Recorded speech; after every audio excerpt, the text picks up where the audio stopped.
Good morning, Alex and friends. I'm Grace. Today is Tuesday, July 7th, 2026, and you're listening to Alex's News.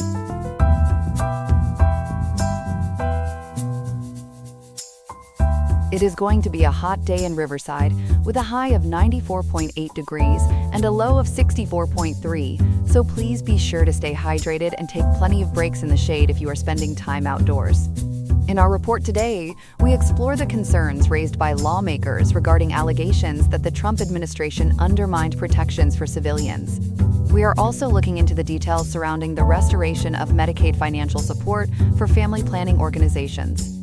Beyond these headlines, we have a variety of other important updates to share with you today. All that and more on Alex's News, so make sure to stay tuned.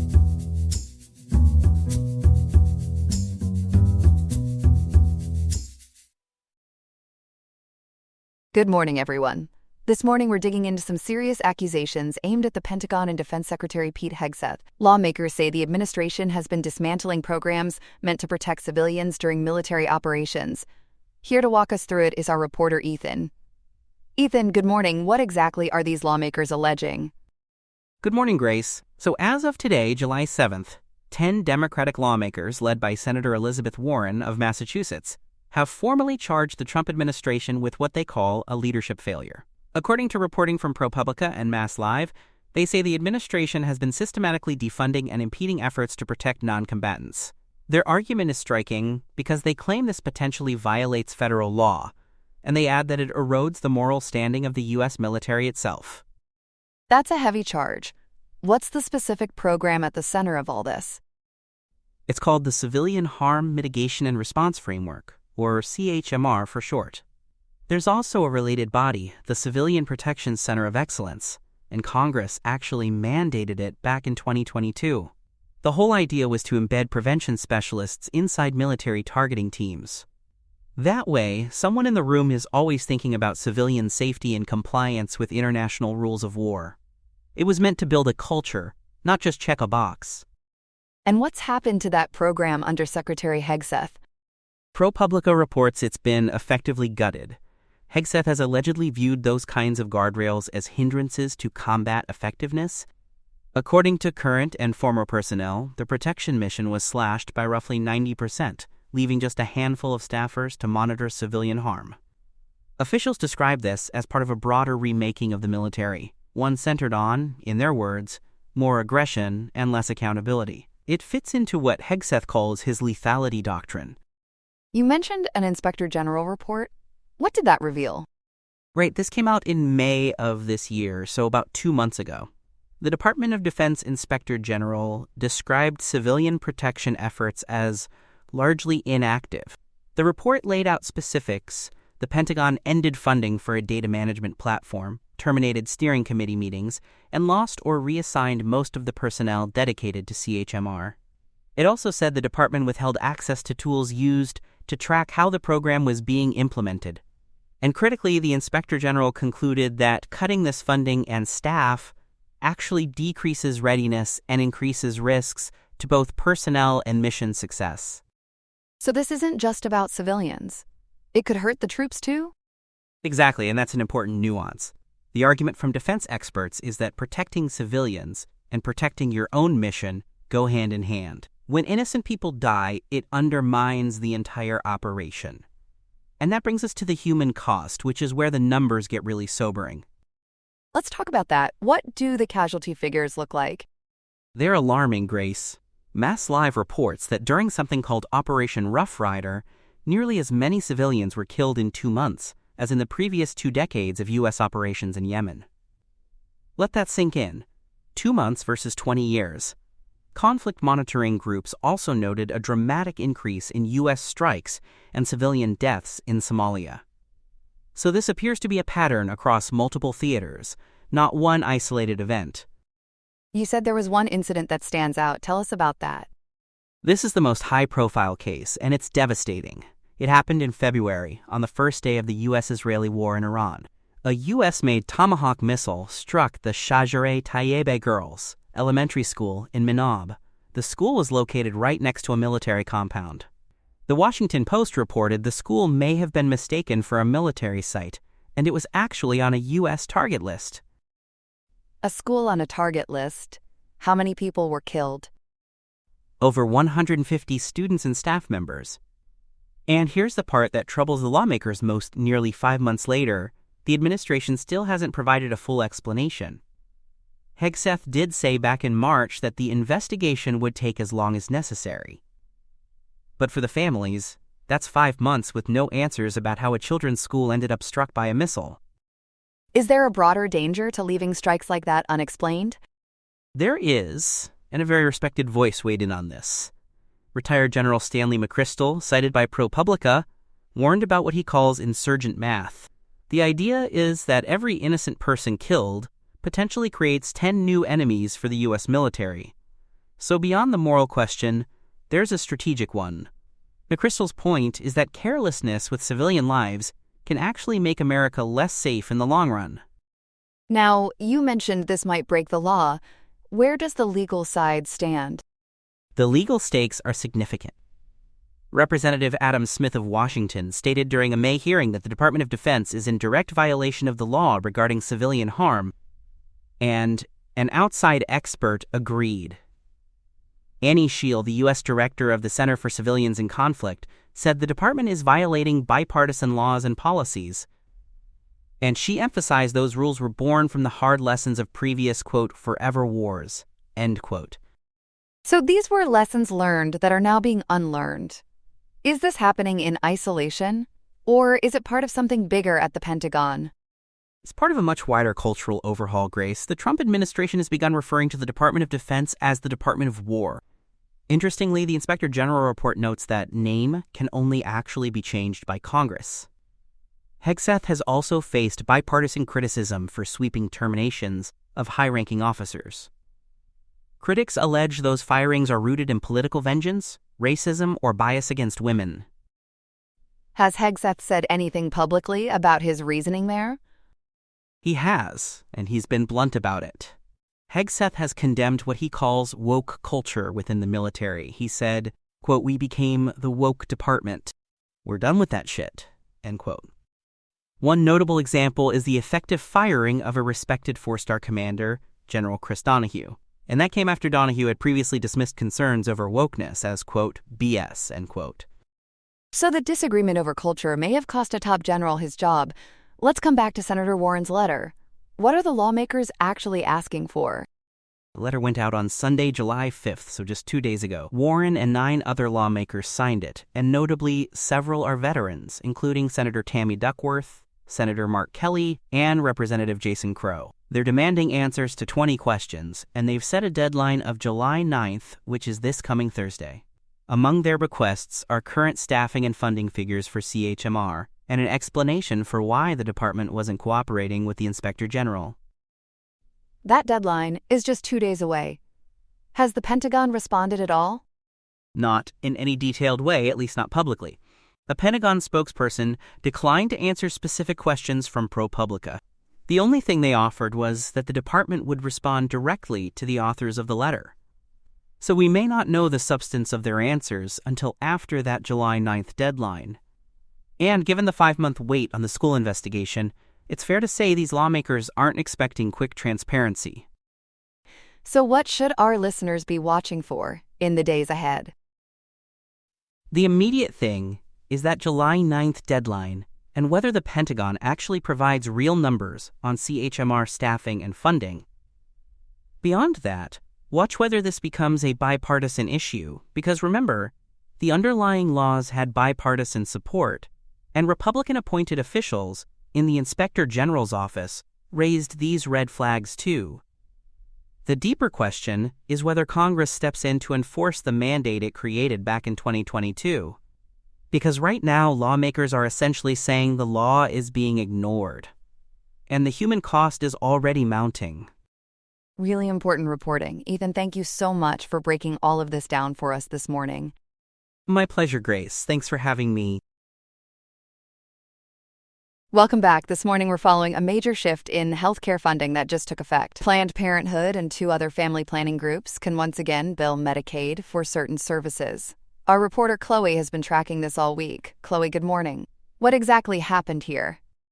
Good morning, Grace. So as of today, July 7th, Planned Parenthood and 2 other nonprofit family planning organizations have resumed billing Medicaid for their non-abortion services. According to ABC News, the Telegraph Herald, and the Canadian Press, this follows a ban that lasted nearly a full year. That ban officially expired on Saturday, July 4th, just 2 days ago. So this is a very fresh development that patients and clinics are only now beginning to feel. A year is a long time. Where did this funding ban come from in the first place? It came from President Donald Trump's One Big Beautiful Bill Act. That was a major tax and policy law passed through the reconciliation process. Now here's the interesting part, Grace. A Senate parliamentarian ruling limited the prohibition to just 1 year. That's why it expired on July 4th, right on Independence Day.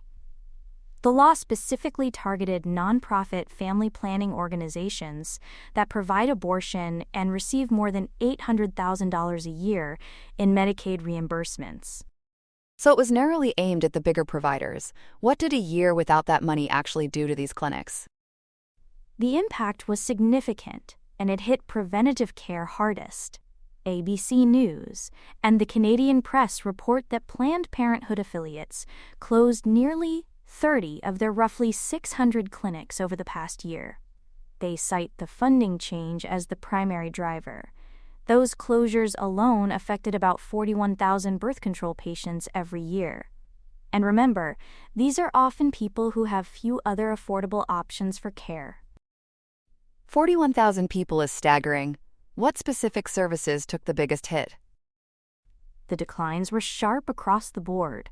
Affiliates dispensed roughly 25% fewer packs of birth control pills during the cutoff.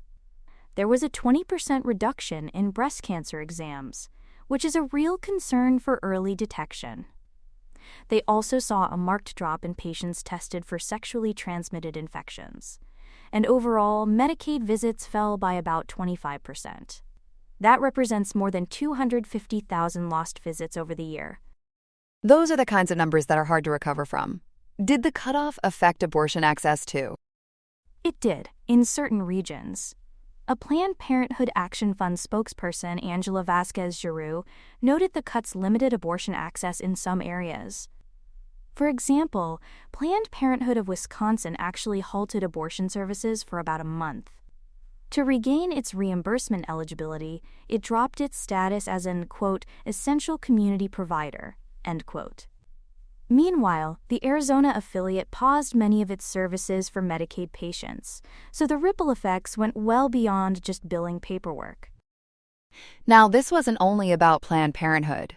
Who else was caught up in this? That's right, Grace. 2 other nonprofit providers were affected. ABC News and the Canadian Press highlight the case of Maine Family Planning. That group closed 3 primary care clinics serving about 1,000 patients in rural Maine. And in rural areas, losing a clinic isn't a minor inconvenience.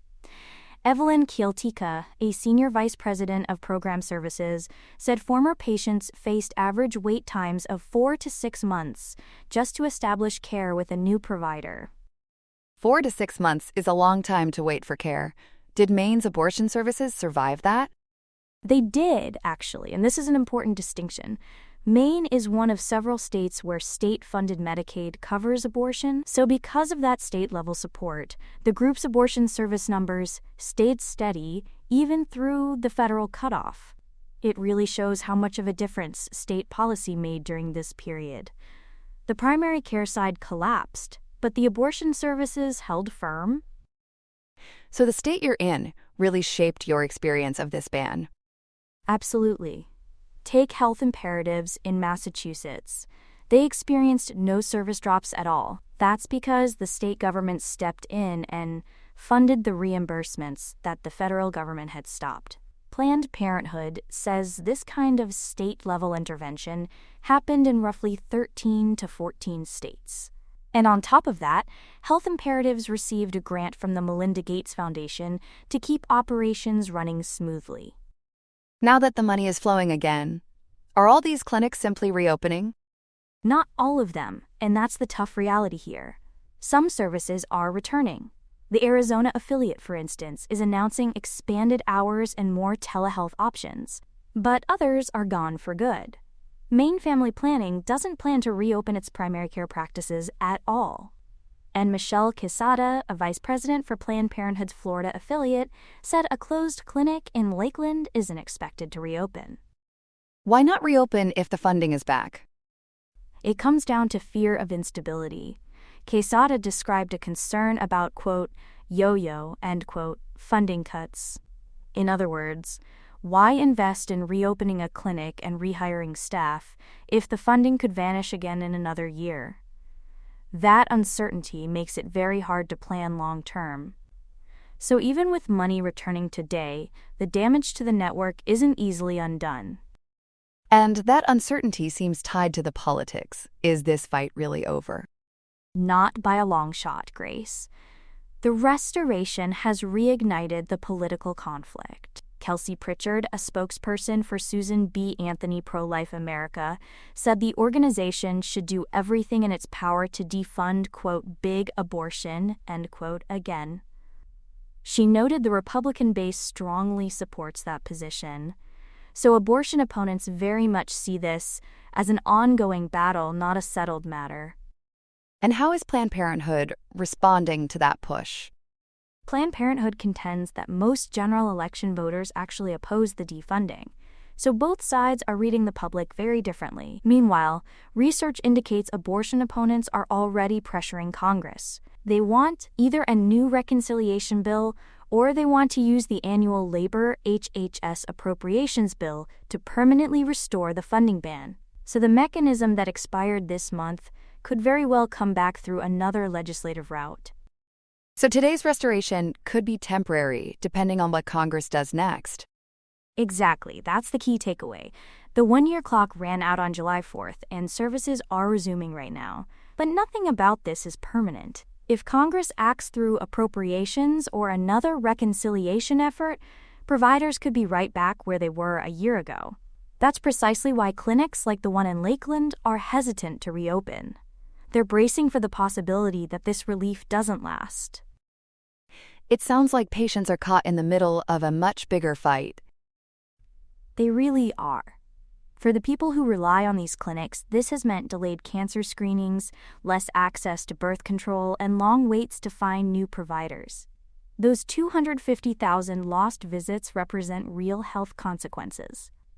And whether that trend reverses now depends heavily on decisions being made in Washington and in individual state capitals. So this story is far from finished. Chloe, this is such an important one to keep watching. Thank you for breaking it all down for us this morning. My pleasure, Grace. I'll keep tracking it as Congress returns to the debate. Here are some other headlines.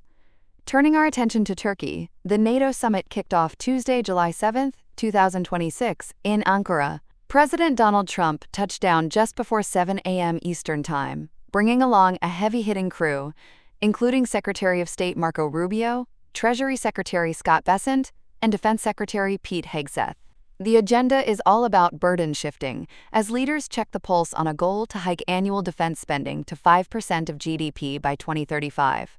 The U.S. is also trimming its presence in Germany, withdrawing approximately 5,000 troops and reducing the number of tanks and fighter jets. Meanwhile, European nations are expected to spend a mint, announcing billions in new military contracts.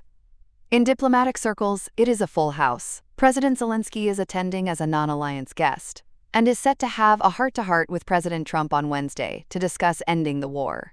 Zelensky is looking to shield his skies, requesting more Patriot air defense systems and licenses to produce them locally. European Commission President Ursula von der Leyen has also pledged to keep the focus on these urgent air defense needs, while NATO chief Mark Rutte insists allies must ensure Ukraine gets the goods. Turning to the battlefield, things are heating up. Ukraine launched waves of drones and missiles at Moscow and 17 Russian regions, including Crimea, Donetsk, and Kherson. They even took a long-distance shot, using upgraded Firepoint drones to strike an oil refinery in Siberia's Omsk region, roughly 2,500 kilometers from the border. While the Omsk governor says no one was hurt there, the casualties elsewhere are grim. President Zelensky reported 22 killed and 90 injured. Other reports put the death toll at 24 in the Kyiv region, with 16 in the capital and 8 in Vishnov. 2 more people, including an 18-year-old girl, were killed in Zaporizhia. In Kyiv, 30 residential buildings were hit, and 500 people had to flee Vishnov following a secondary detonation. Staying in Ankara, Syrian President Ahmed al-Shara is holding a bilateral meeting with Trump, though he will not be joining the main summit. On the sidelines, top diplomats from South Korea, the US, and Japan are also rubbing elbows. Switching gears to the Caribbean, Cuba is currently in the dark after a total collapse of the national electrical grid on Monday, July 6th. Energy Minister Vicente de la Olave says they are working to restore power via emergency microsystems. President Miguel Diaz-Canel claims the U.S. is trying to spark a social explosion by blocking fuel imports, while the U.S. says it is just trying to light a fire under the Cuban government to open its political system. The blackout is further complicated by aging infrastructure and fresh sanctions. Despite the tension, there has been some behind-the-scenes chatter, including meetings between CIA Director John Ratcliffe and Cuban spy chiefs, as well as U.S. Southern Command and Cuban military officials near Guantanamo Bay. That's all we have for now. Today's episode was made by Alexander King with Claude Opus 4.8, Gemini Pro 3.1, Gemini Flash 3, and Google Cloud Text-to-Speech. I hope you have a great day. I'll see you tomorrow, Alex.